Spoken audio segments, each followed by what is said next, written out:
out of my hands, and nobody asked me. They just went out and changed my life. Was it your money? What? Was it your money he gave away? It belonged to all of us. But did you earn it? Would you have had it at all if your father had not died? No. Then isn't there something wrong in a house, in a world where all dreams, good or bad, must depend on the death of a man?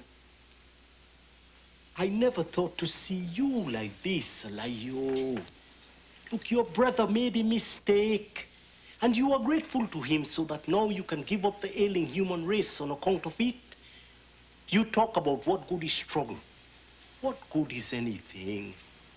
Where are we all going? And why are we bothering? And you cannot answer it. I leave the answer. In my village at home, it is the exceptional man who can even read a newspaper or whoever sees a book at all.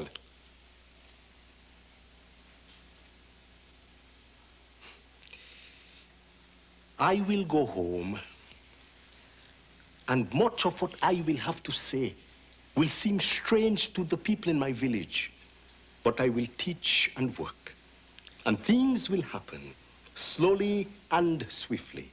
At times, it will seem that nothing changes at all. And then again, the sudden dramatic events which make history leap into the future, then quiet again. Retrogression even, guns, murder, revolution.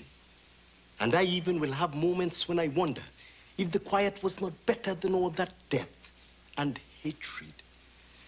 But I will look about my village at the illiteracy, disease and ignorance. And I will not wander long.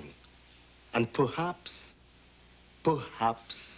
I will be a great man. I mean, perhaps.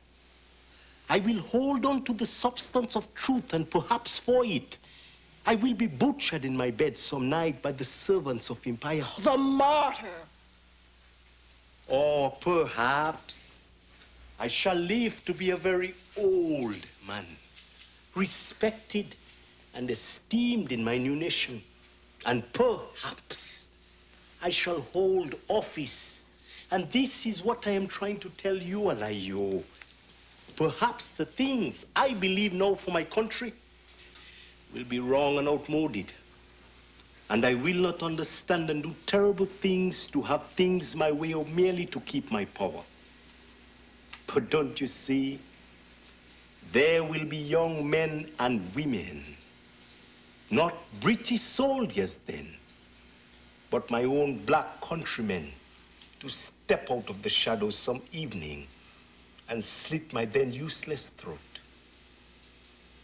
And don't you see? They have always been there, that they always will be.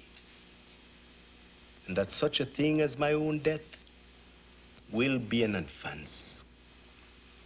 For they who might kill me even actually replenish all that I was.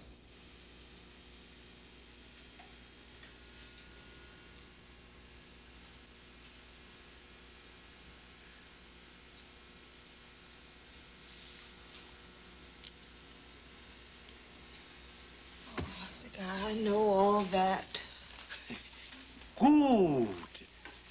Then stop the moaning and groaning and tell me what you plan to do. Do? I have a bit of a suggestion. What? That when it is all over, that you come home with me. Asa Guy, at this moment you decide to be romantic. My dear young creature of the new world, I do not mean across the city. I mean across the ocean, home to Africa. To Africa? Yes. 'Cause 300 years later, the African prince rose up out of the seas and swept the maiden back across the Middle Passage over which her ancestors had come. To Nigeria? Nigeria, home. I'll show you our mountains and our stars, and give you cool drinks from gods, and teach you the old songs and the ways of our people. And in time, we will pretend that you have only been away for a day. Say that you will come.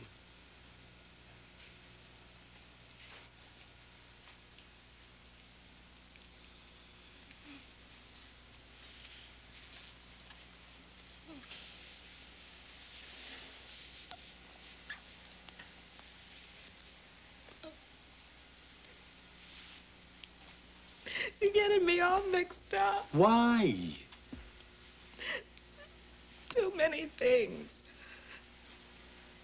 Too much has happened today. I don't know what I feel about anything. I'm just gonna sit down and think. All right. I shall leave you. No, don't get up. Just sit a while and think. Never be afraid to sit a while and think.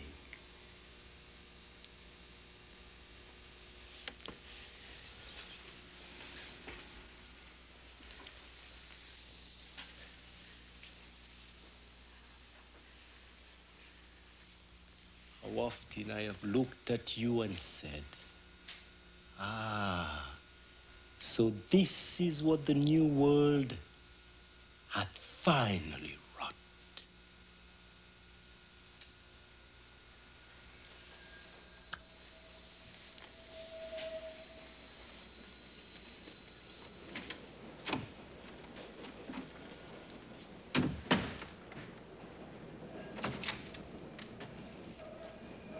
Yes, just look at what the new world hath wrought.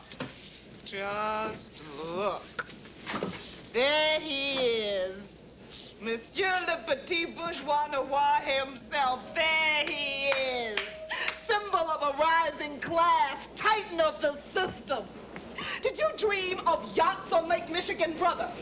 Did you see yourself on that great day sitting down at the conference table, surrounded by all the mighty, bald-headed men in America, all halted, waiting for your pronouncements on industry, waiting for you, chairman of the board?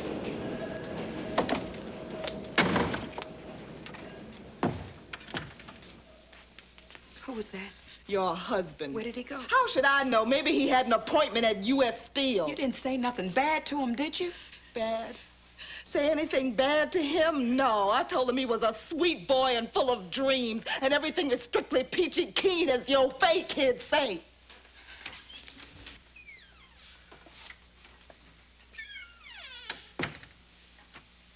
Well, ain't it a mess in here, though? I guess we all better stop moping around and get some work done, all the unpacking and everything we got to do.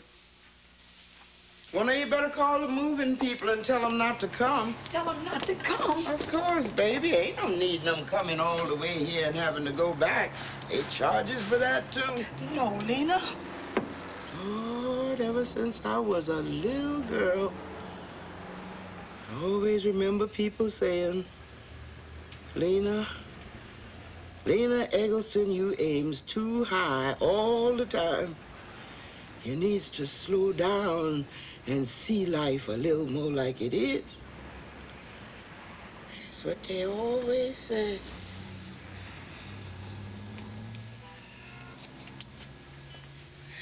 Lena Eggleston is a high-minded thing. She'll get her just due one day. Lena, no. We gotta go.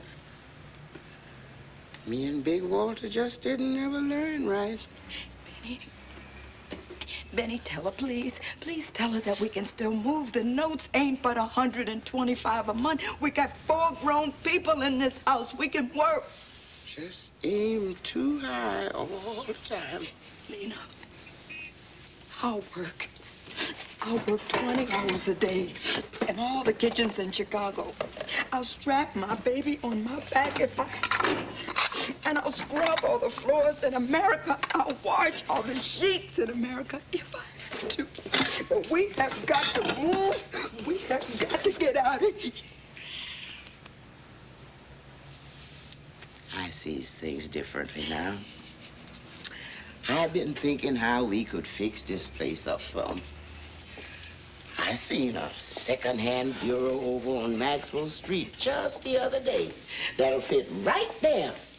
And we could put up them new curtains in the kitchen and some nice screens in your room round the baby's bassinet.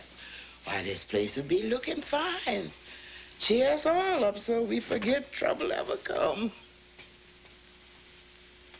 Sometimes you just got to know when to give up some things and hold on to what you got. Where you been, son? Made a call. To who, son? The man. What man, baby? The man, Mama. Don't you know who the man is? Walter Lee? The man. Like the guys in the street say, man, captain, boss, Mr. Charlie. Old Captain, please, Mr. Bossman. Linda! That's right. That's good. Told him to come right over. For what? What do you want to see him for? We gonna do business with him. What you talking about, son? I'm talking about life, Mama. You all always telling me to see life like it is. Well, I laid there on my back today, and I figured it out. Life just like it is. Who gets and who don't gets. Mama, you know, it's all divided up. Life is. Sure enough, between the takers and the tooken. And some of us always getting tooken. But people like Willie Harris, they don't ever get tooken. You know why the rest of us do? Because we all mixed up. We mixed up bad. We go around looking for the right and the wrong, and we worry about it and cry about it and stay up nights trying to figure out about the wrong and the right of things all the time. And all the time, them takers is out there operating and taking and taking. Willie Harris? Shoo! Willie Harris don't even count. He don't even count in the big scheme of things. But I'll say something for old Willie. He taught me something. To keep my eye on what does count in the world. Yeah, thanks, Willie. What did you call that man for, Walter Lee? I called him to come on over to the show. We gonna put on a show for the man.